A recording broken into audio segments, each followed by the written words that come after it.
Hey everybody, it's Matt from RideHub here, and on this episode of Trail Physics, we're going to be looking at the In-N-Out Burger Rock Slab here in Squamish.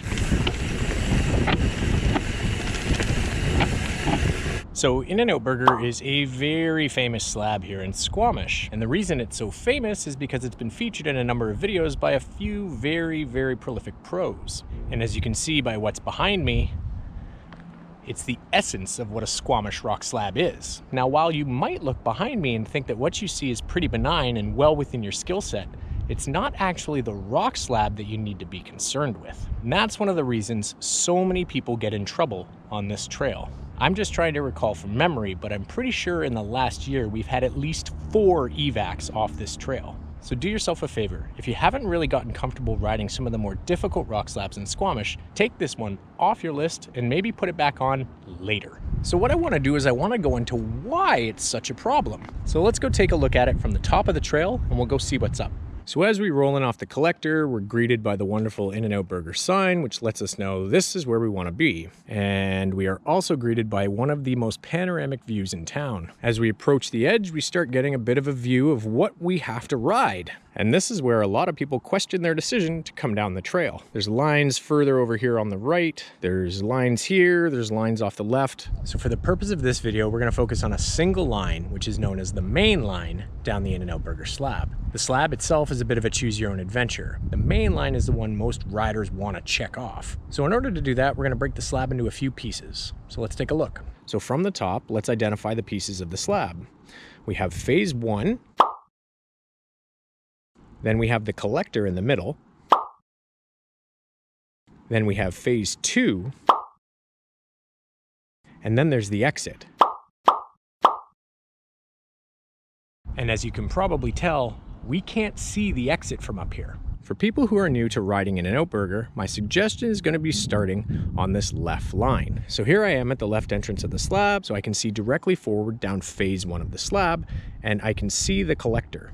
Now, while this section of slab is relatively steep, it's not as bad as some other slabs in Squamish, and I do have a good straight line to the collector. So this is one of the easier parts of this move. From here though, I can't see over the collector onto phase 2, and I still can't see my exit. That's a huge problem. So I'm gonna say this in all seriousness.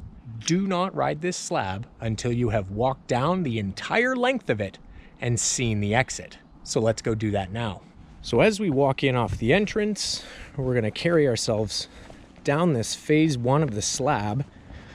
And again, it's relatively straightforward. Yes, it's steep. Yes, there's some minor fissures in the rock, but all in all, if we're comfortable riding steeper rock slabs, we should be relatively comfortable with phase 1. As we approach the collector here, you'll notice it's the flattest spot. So this is a great place for us to bring the bike really under control, almost to a complete stop, before we commit into phase 2.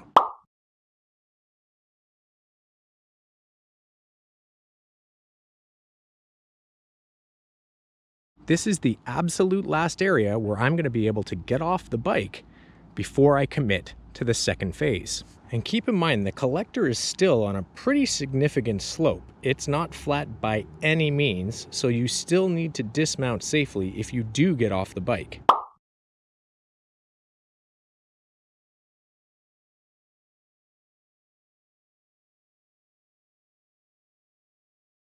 So from the collector, I now get a better view of phase 2 of the slab, but I still can't see the exit.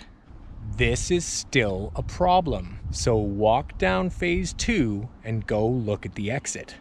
So as we walk down phase 2, we start noticing it starts getting a little slippier. And the trail is starting to tighten up. We now hit a bit of the crux on phase 2, which is the steepest part of this slab. A lot of people tend to pick up way too much speed here, which leads into the second half of the second phase.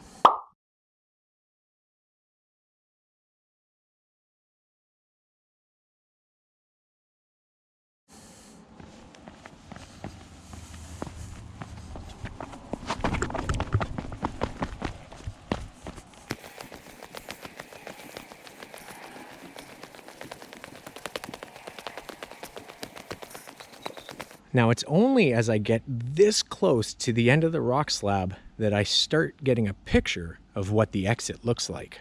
It's at this point that people start getting a realization of what the problem is. Once we've come into the trees, it's really dark in here, and our nice big wide open slab has become this very dank and very tight, janky section.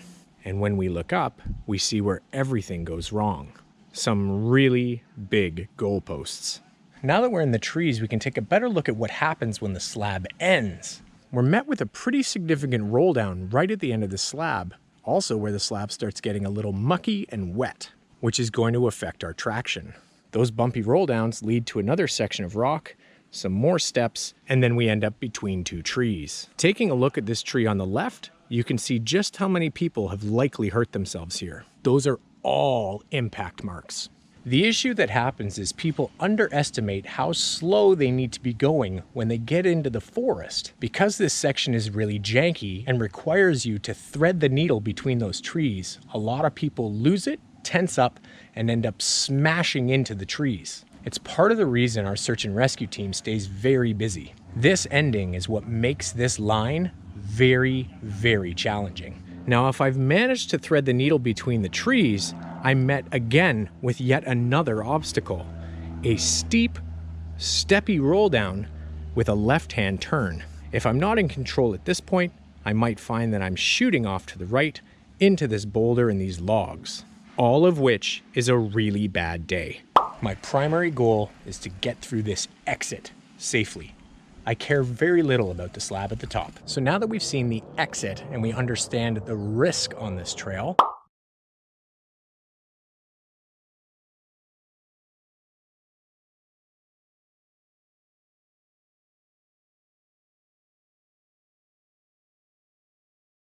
let's talk a little bit about the common problems I see from a lot of riders coming down here.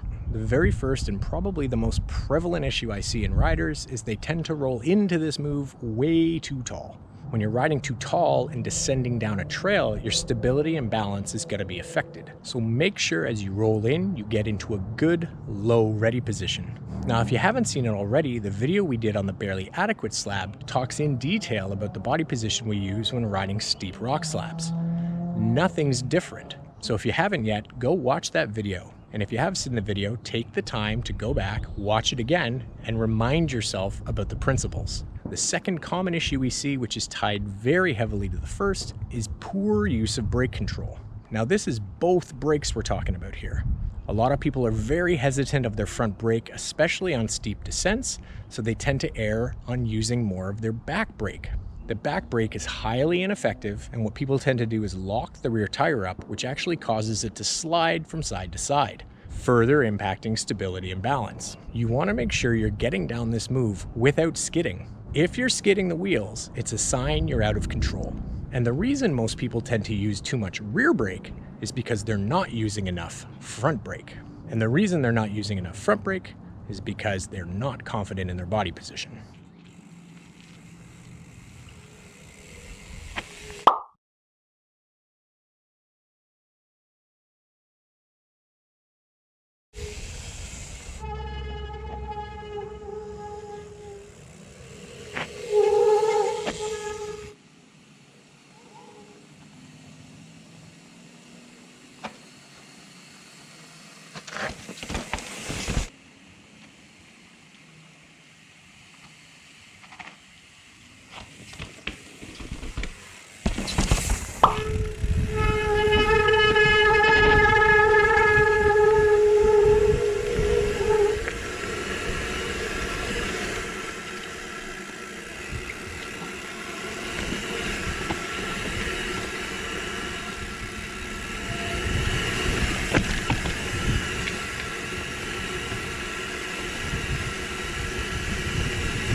The challenge a lot of people have is they think they really are grabbing a lot of front brake, but in reality they can probably squeeze that lever even more. But a lot of people tend to hesitate because a consequence of grabbing too much front brake with a really bad body position is you end up flipping over the handlebars. So learn to trust your front brake. Understand it's going to be the only thing that's going to get you to the bottom of this trail safely and in control. And the only way to trust your front brake is to ensure you have really good body position. Without it, you're going to feel like you're going to flip over the handlebars, or you're going to feel like the front tire has no traction at all. If you roll into this slab without that advanced brake control, this immediately becomes a bad day. If you want to learn better brake control for slabs, come take a lesson. It's a quick, easy way to improve your bike handling skills. Remember, riding slabs is about going slow. If anyone tells you otherwise, go find new friends.